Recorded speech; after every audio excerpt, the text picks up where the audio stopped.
Assalamualaikum warahmatullahi wabarakatuh. Perkenalkan, nama saya Adinda Hilwa Syahida dari kelas 1 PIA. Di sini saya akan menjelaskan materi tentang fi'il dan pembagiannya, jumlah ismiyah dan jumlah fi'liyah, serta adat wa al-ma'dud. Baik, kita memasuki materi yang pertama, yaitu fi'il dan pembagiannya. Fi'il adalah kalimat yang menunjukkan atas makna pada dirinya sendiri dan diiringi dengan salah satu dari zaman-zaman yang tiga. Dan zaman-zaman yang tiga ini yaitu masa lampau, masa sekarang, dan masa yang akan datang. Oke. Fi'il dibagi menjadi tiga, yaitu fi'il madi, fi'il mudhari, dan fi'il amr. Untuk memudahkan kita mencari contoh dari fi'il tersebut, kita tasrifan dulu ya.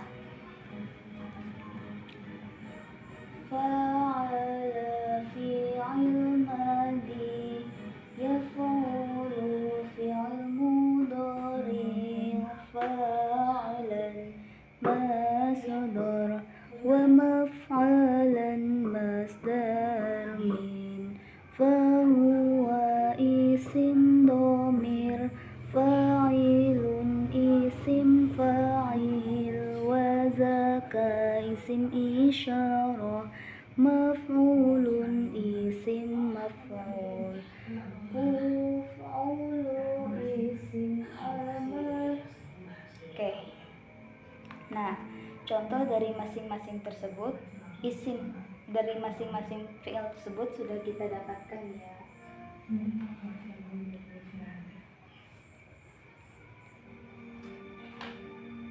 Sekarang kita bahas fi'il tersebut satu persatu. Yang pertama ada fi'il madi. Begini kaidahnya. Kita baca dulu ya. Al-fi'li madi huwa kullu fi'lin yadullu ala husuli amalin fi zamanil madi, yang artinya tiap-tiap kata atau lafaz yang menunjukkan pada pekerjaan masa lalu. Contohnya yaitu seperti lafaz Ja'a Muhammad. Nah, Ja'a Muhammad, berhubung ini contoh dari fi'il madi, jadi ja ini diartikan telah atau Muhammad telah datang. Oke, pengertian kaidah dan contoh sudah kita dapatkan. Sekarang kita akan membahas alamat-alamat dari fi'il madi. Alamat-alamat dari fi'il madi yaitu ada dua. Yang pertama, bisa menerima tatanis yang mati. Contohnya yaitu qolat. Qolat ini dinamai fi'il madi, yaitu qolat yang asalnya qola dan kemudian qola ini menerima tatanis yang mati, maka menjadi qolat. Nah, qolat ini disebut sebagai fi'il madi. Yang kedua, bisa menerima qad. Contohnya pada lafaz qad ja'a Muhammad. Nah, ja ini kita sebut sebagai fi'il madi. Berhubung ja fi'il madi, jadi ja ini dapat menerima qad, maka menjadi lafaznya qad ja'a Muhammad.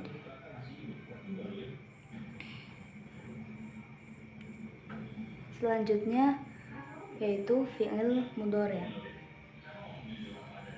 Fi'il mudhari' yaitu bentuk kata kerja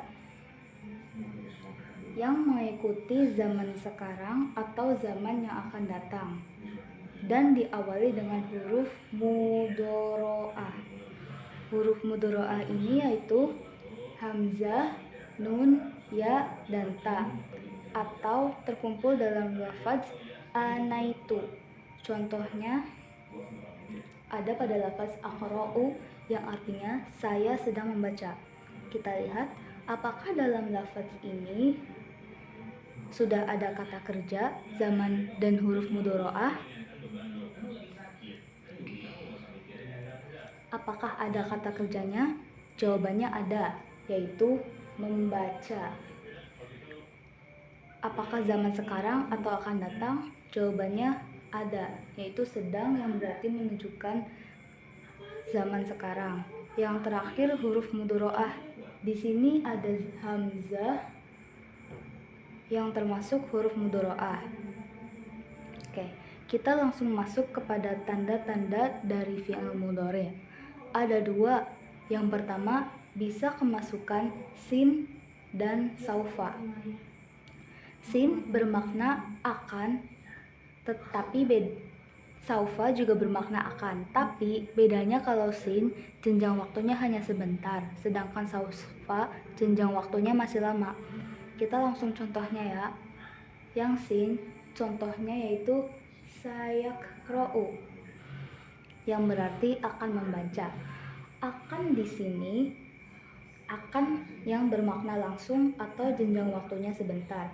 Sedangkan saufa contohnya saufa yaqra'u, artinya juga akan membaca, tapi waktunya masih lama. Bisa sehari kemudian baru membaca atau berapa lama lagi. Yang kedua, bisa kemasukan qad. Qad di sini bermakna terkadang. Contohnya lafaz qad yaqra'u, yang berarti terkadang membaca. Ada lafaz qad, ada lafaz yaqra'u, termasuk fi'il mudhari, dan qad adalah tanda-tandanya. Oke. Yang terakhir ada fi'il amar. Kita baca dulu kaidahnya ya. Fi'lul amri huwa kullu fi'lin yutalabu bihi husulu syarifiz zamanil mustaqbali.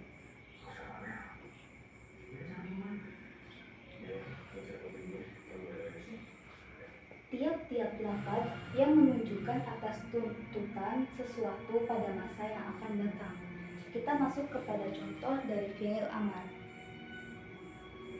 Kita mulai dulu dari fi'il madi.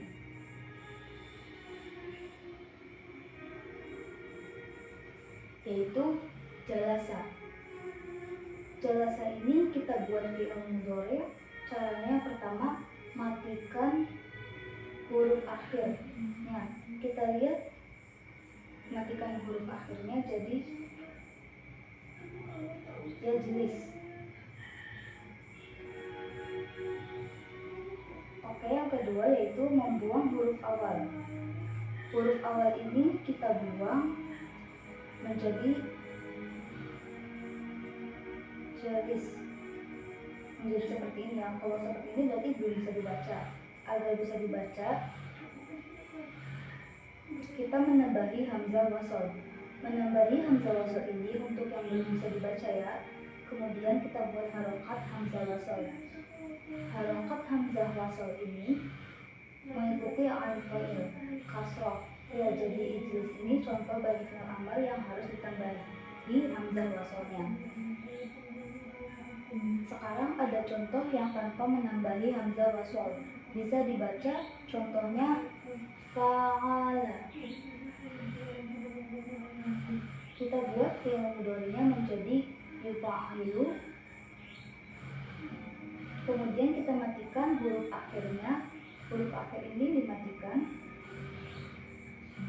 dan membuang huruf awalnya. Huruf ya ini dibuang, yang kemudian menjadi fa'il. Dan fa'il ini merupakan contoh dari fi'il amar yang tidak perlu menambahi hamzah wasol. Alamat fi'il amar ada dua.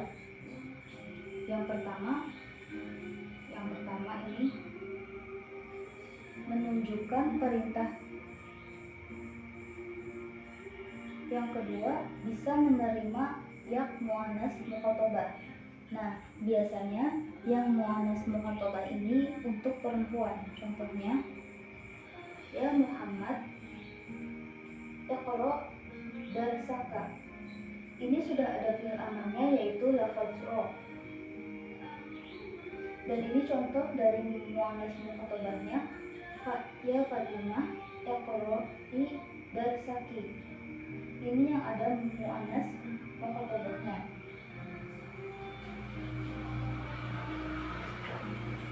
Sekian pembahasan dari fi'il dan pembagiannya. Selanjutnya kita akan membahas tentang jumlah ismiyah dan jumlah fi'liyah. Selanjutnya kita membahas tentang macam-macam jumlah, yaitu anwaul jumlati. Apa yang dimaksud jumlah dalam lafaz ini? Jumlah bisa diartikan sebagai kalimat. Dalam bahasa kita, ada berapakah jumlah itu? Jumlah itu ada dua. Yang pertama, jumlatun ismiyatun atau jumlah ismiyah. Yang kedua ada jumlatun fi'liyatun atau jumlah fi'liyah. Apa yang dimaksud dengan jumlah ismiyah? Definisinya jumlah ismiyah itu makanat masbuqatan bil ismi, yang artinya apa-apa yang keberadaannya itu masbuqatan, didahului dengan isim atau jumlah. Kita artikan kalimat yang diawali oleh isim. Contohnya Ahmadu maridun. Nah, ini artinya Ahmad maridun sakit. Nah, ini sudah bisa disebut dengan jumlah karena mempunyai faedah, yaitu mempunyai faedah yang sempurna. Ahmad sakit. Nah, jumlah ini atau kalimat ini diawali oleh lafaz Ahmad. Nah, kita sudah tahu bahwa Ahmad itu adalah nama orang, dan nama orang itu adalah salah satu di antara untuk isim. Karena jumlah ini diawali oleh jumlah ismiyah, kemudian contoh berikutnya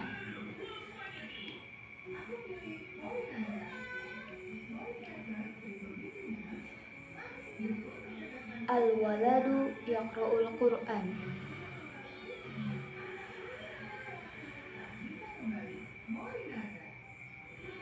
Yaitu anak laki-laki sedang membaca Al-Qur'an. Yaqra'u artinya sedang membaca. Al-Qur'an ini disebut kalimat, ada kata kerjanya, kemudian ada subnya juga, ada objeknya. Nah, kalimat ini atau jumlah ini diawali oleh lafaz al-waladu. Kita mengetahui bahwa salah satu di antara ciri atau tanda isim itu adalah beralif lam.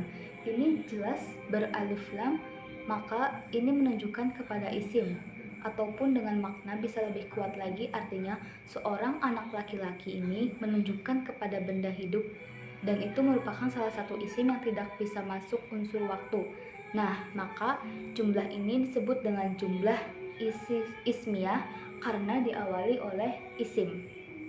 Kemudian selanjutnya yaitu jumlah fi'liyah.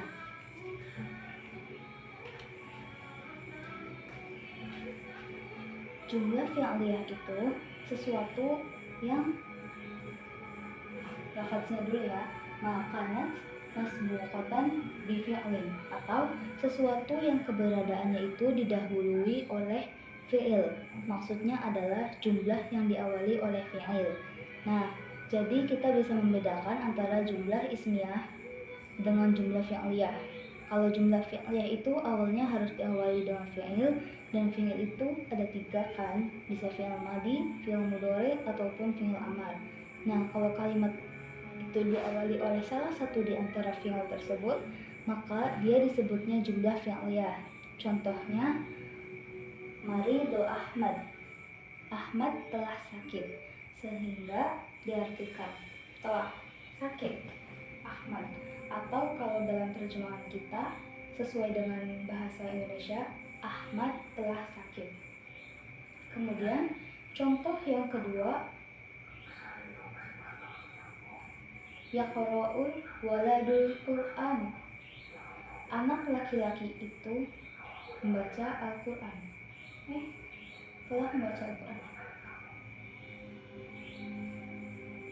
Terjemah yang benar berdasarkan bahasa Indonesia, anak laki-laki itu sedang membaca Al-Qur'an. Nah, ini diawali oleh lafaz yaqra menunjukkan kepada cirinya ada fi'il mudhari'. Ya, di sini artinya sedang atau akan membaca. Maka kalimat ini dinamai atau disebut dengan jumlah fi'liyah karena diawali oleh fi'il. Teman, kita bisa perhatikan ya antara contoh yang ada pada jumlah ismiyah dengan contoh yang ada pada jumlah fi'liyah. Oke, sekian saja yang dapat saya sampaikan mengenai anwa'ul jumlati atau macam-macam daripada jumlah. Selanjutnya kita akan membahas tentang adat wa al-ma'dud. Baik, selanjutnya kita akan membahas adat wa al-ma'dud. Adat adalah bilangan seperti wahidun 1, isnainin 2, salasa 3, dan seterusnya. Sedangkan ma'dud itu berarti yang dihitung. Contohnya, kitabun wahidun, 1 buku.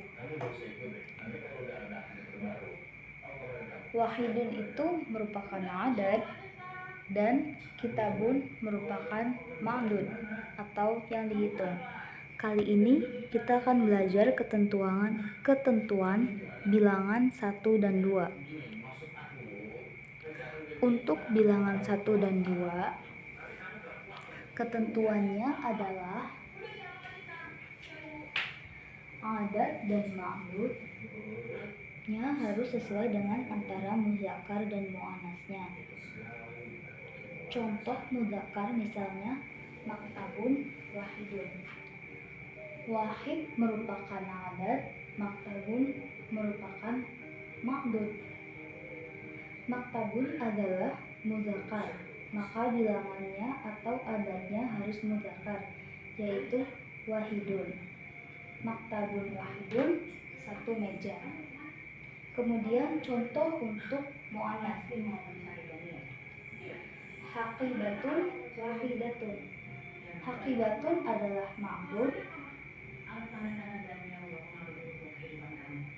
atau yang dihitung. Wahidatun adalah adat atau bilangannya. Haqibatun adalah bentuk muannas, maka bilangannya harus berbentuk muannas juga, yaitu ada ta marbutohnya. Haqibatun wahidatun artinya 1 tas. Selanjutnya contoh kedua, maktabani ithnani, yaitu 2 tas. Contoh lainnya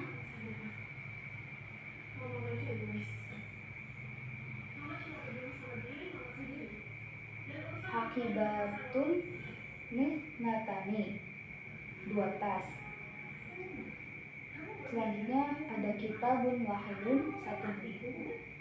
Dan kalau muannasnya kurosatun wahidatun, 1 buku catatan. Untuk bilangan 1 dan 2 antara adat dan ma'dud harus sesuai baik dalam mudzakkar atau muannas.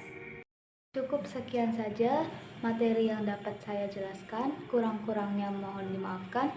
Terima kasih. Wallahul muwaffiq ila aqwamit thoriq. Wassalamualaikum warahmatullahi wabarakatuh.